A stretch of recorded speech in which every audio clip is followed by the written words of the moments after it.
Good leadership. A good leader is devoted to his work and will willingly forego even the demands of sleep to see its accomplishments. This does not mean he is impetuous. On the other hand, he maintains the balance between emotional drive and sound thinking. The true leader is one who realizes by faith that he is an instrument in the hands of God and is dedicated to being guided and willingly aspires to the noble sentiments and aspirations of the people. He will kindle interest, aid in teaching, correct, and inspire. Those whom he leads will cooperate with him in maintaining discipline for the good of the group. He will instruct his followers in the goals towards which to strive and create in them a sense of mutual effort for attaining these goals. It is important, however, to remember that leadership does not mean domination. The world is always well supplied with people who wish to rule and dominate others. The true leader is of a different sort. He seeks effective activities, which have a truly beneficent purpose. He inspires others to follow in his wake, holding aloft the torch of wisdom, and leads the way for society to realize its genuinely great aspirations.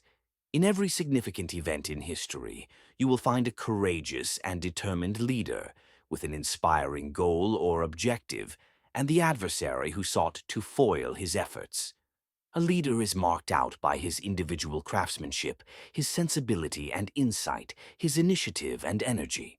Leaders are people who raise the standards by which they judge themselves and by which they are willing to be judged.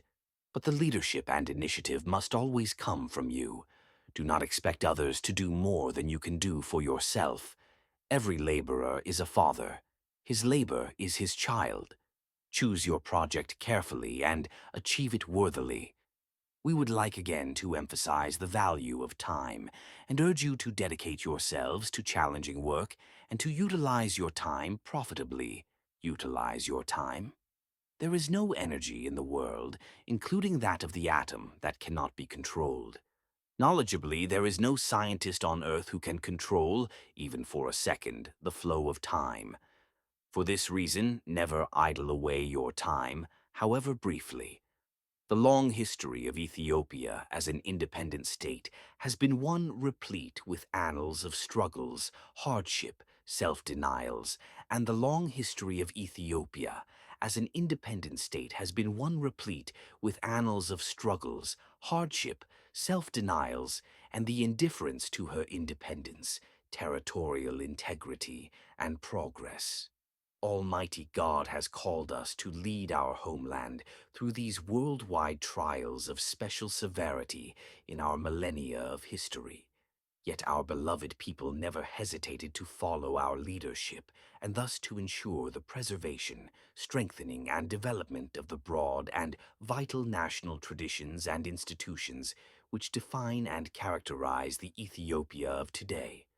All Ethiopians are the bearers of a long, rich, and glorious heritage that has come down to them as the fruits of the unswerving idealism, discipline, and sacrifices of their forefathers in defense of Ethiopia's integrity.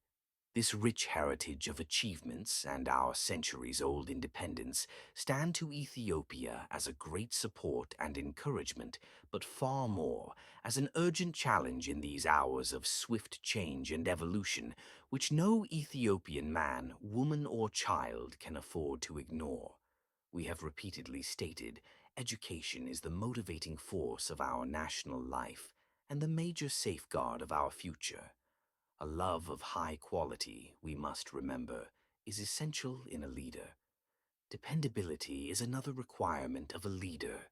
To be dependable is to be willing to accept responsibilities and to carry it out faithfully. A leader will always be willing to take counsel from his people, but will often have to act on what his own mind tells him is right. This demands that the leader has trained himself out of any inordinate fear of making mistakes. To embark successfully on a career involving leadership demands a courageous and determined spirit. Once a person has decided upon his life's work and is assured that in doing the work for which he is best endowed and equipped, he is fulfilling a vital need. What he then needs is faith and integrity, coupled with a courageous spirit, so that, no longer preferring himself to the fulfillment of his task, that he may address himself to the problems he must solve to be effective. One mark of the great leader is that he feels sufficiently secure to devote his thoughts and attention to the well-being of his subordinates and the perfection of his task, rather than being constantly worried about the approval or disapproval of others. He who would be leader must pay the price in self-discipline and moral restraint.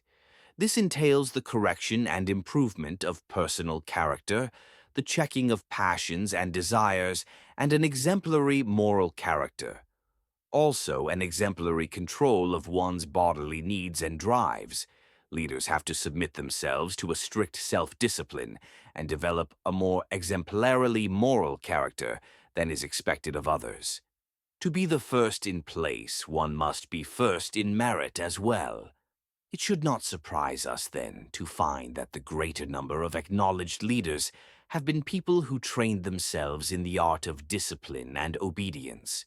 He who has not learned to render prompt and willing service to others will find it difficult to win and keep the goodwill and cooperation of his subordinates. Further, a leader must possess initiative, which is the creative ability to think in new ways and to do new things. The leader has to always stay ahead. He cannot afford to set up procedure and then fold his hands and linger lazily watching it work. He cannot be contented merely to see contemporary trends and take advantage of them.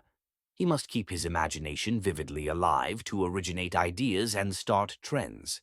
A word of warning is in order here.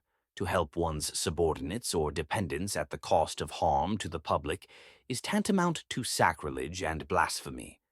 It is unfortunate that many in position of leadership, both great and small, have been found guilty of such practice.